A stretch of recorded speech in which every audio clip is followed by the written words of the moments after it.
Hello friends, आप सभी का वेलकम है हमारे यूट्यूब चैनल में। फ्रेंड्स, आज के इस वीडियो में हम बात करने वाले हैं एसएससी एमटीएस के सैलरी के बारे में कि आपको एसएससी एमटीएस के जितने भी पोस्ट हैं उन पे क्या सैलरी मिल जाती है पर मंथ। अगर आप एक्स सिटीज़ में हैं, वाई सिटीज़ में हैं या तो फिर आप जेड सिटीज़ के अंदर आपकी पोस्टिंग है तो आपको पर मंथ कितनी तक सैलरी मिल जाती है।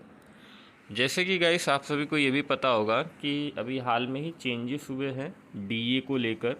जो पहले आपको डीए थे वो 24% से लेके 26% के बीच में आपको पर मंथ मिलते थे, लेकिन अभी जो आपको डीए है ये आपको 42% से लेके 46% तक देखने को मिलता है।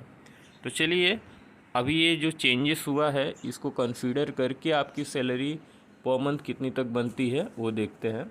तो गाइस, ये जो भी वीडियो है इसके अंदर बहुत रिसर्च और बहुत मेहनत भी लगा है। तो अगर आप हमारे चैनल पर नए हैं तो चैनल को सब्सक्राइब कर दीजिएगा और इस वीडियो को लाइक ज़रूर कर दीजिएगा।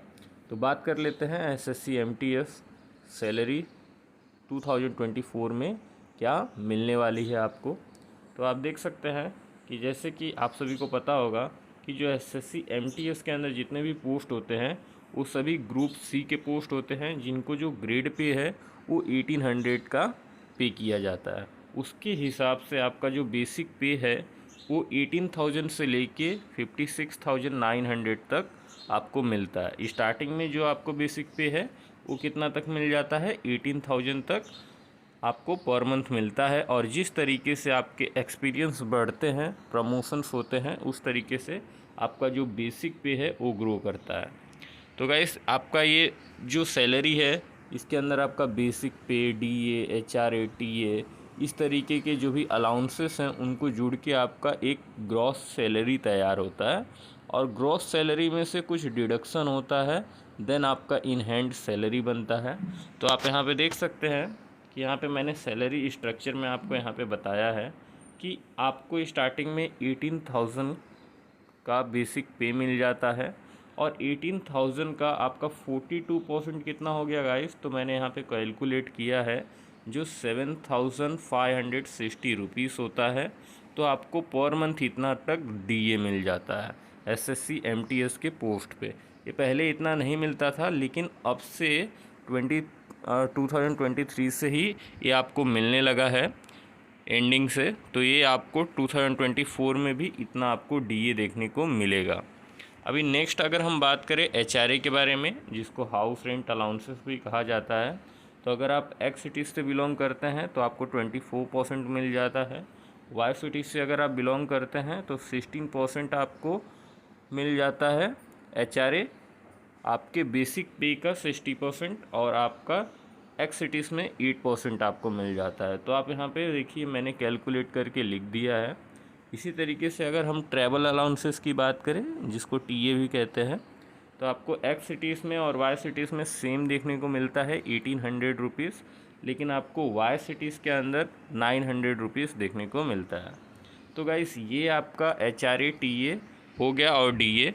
अभी नेक्स्ट अगर हम बात करें ग्रॉस सैलरी, तो इन सभी को हम अगर ऐड करते हैं तो आपका जो ग्रॉस सैलरी है वो तैयार होता है। तो अगर आप एक्स सिटीज़ से बिलोंग कर रहे हैं तो आपको 31,680 रुपीज़ ग्रॉस सैलरी मिल जाता है। वाई सिटीज़ में आपको 30,240 रुपीज़ मिल जाता है और जेड सिटीज़ में 27,900 मिल जाता है। लेकिन इसके बाद भी गाइस आपका कुछ डिडक्शन होता है, क्योंकि ये आपका ग्रॉस सैलरी है, इन हैंड नहीं है। अभी आप देख सकते हैं यहाँ पे कि जो आपका इन हैंड सैलरी होता है वो क्या होता है कि आपका जो भी ग्रॉस सैलरी है उसमें से जो डिडक्शन वाले पार्ट हैं उसको माइनस कर देते हैं, तो आपका इन हैंड सैलरी तैयार हो जाता है। तो आप यहाँ पे देख सकते हैं डिडक्शन वाले पार्ट के लिए मैंने यहाँ पे आपको बताया है। तो जैसे कि पर मंथ आपका एनपीएस 1800 रुपीज़ डिडक्ट होता है, इसी तरीके से 30 रुपीज़ और भी आपका डिडक्ट होता है, और ये आपका 250 रुपीज़ डिडक्ट होता है CGHS स्कीम के लिए। तो गाइस, इस तरीके से कुछ स्कीम्स होते हैं जिनको आपको रिटायरमेंट के बाद प्रॉफिट मिलता है, तो उसके लिए यहाँ पे आपका कुछ डिडक्ट होता है। जैसे कि आप यहाँ पे देख सकते हैं, अगर ये डिडक्शन वाले पार्ट को टोटल किया जाए तो 2080 रुपीज़ आपका पर मंथ डिडक्ट होता है। और ये सेम अगर आप एक्स सिटीज़ में हैं, वाई सिटीज़ में हैं या जेड सिटीज़ में हैं, तो ये सभी के लिए सेम ही इतना डिडक्ट होता है। तो अगर हम बात करें इन हैंड आपको पर मंथ कितनी सैलरी मिल जाती है, तो अगर हम ग्रॉस सैलरी से डिडक्ट कर दें डिडक्शन वाले पार्ट को, तो अगर आप एक्स सिटीज़ से बिलोंग्स करते हैं तो 29,600 आपको पर मंथ सैलरी मिल जाती है।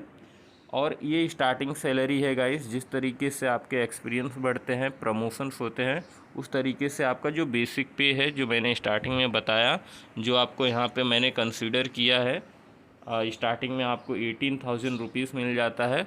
और जिस तरीके से प्रमोशंस होते हैं उस तरीके से ये ग्रो करता है, तो आपकी सैलरी भी बढ़ती है। तो अभी आप यहाँ पे देख सकते हैं इन हैंड की अगर हम बात करें तो 29,600 आपको एक्स सिटीज़ में मिल जाता है, 28,160 रुपीज़ आपको वाई सिटीज़ में मिल जाता है, और जेड सिटीज़ में आपको 25,820 रुपीज़ के आसपास में मिल जाता है। तो गाइस ये है आपकी जो सैलरी जो इंक्रीमेंट हुई है, अभी जो डीए है उसको कंसीडर करके आपको इतनी तक पर मंथ सैलरी मिल जाएगी।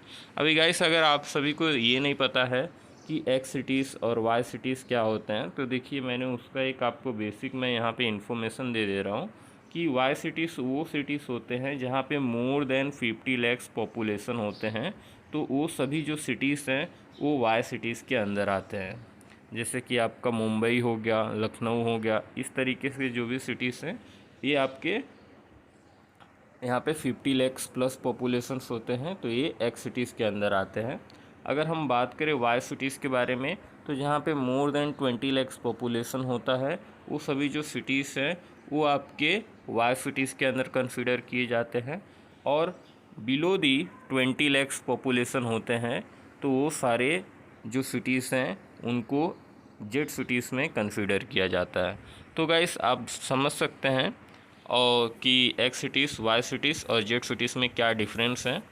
और गाइस ये वीडियो अगर आपको अच्छा लगा रहेगा तो इस वीडियो को आप लाइक ज़रूर कर दीजिएगा, और चैनल पे अगर आप नए हैं तो सब्सक्राइब कर दीजिएगा, क्योंकि इस वीडियो को बनाने के लिए बहुत रिसर्च है और ऑलरेडी जो एमटीएस के पोस्ट पे हैं उनसे डिस्कस करके ये पीडीएफ को मैंने तैयार किया है।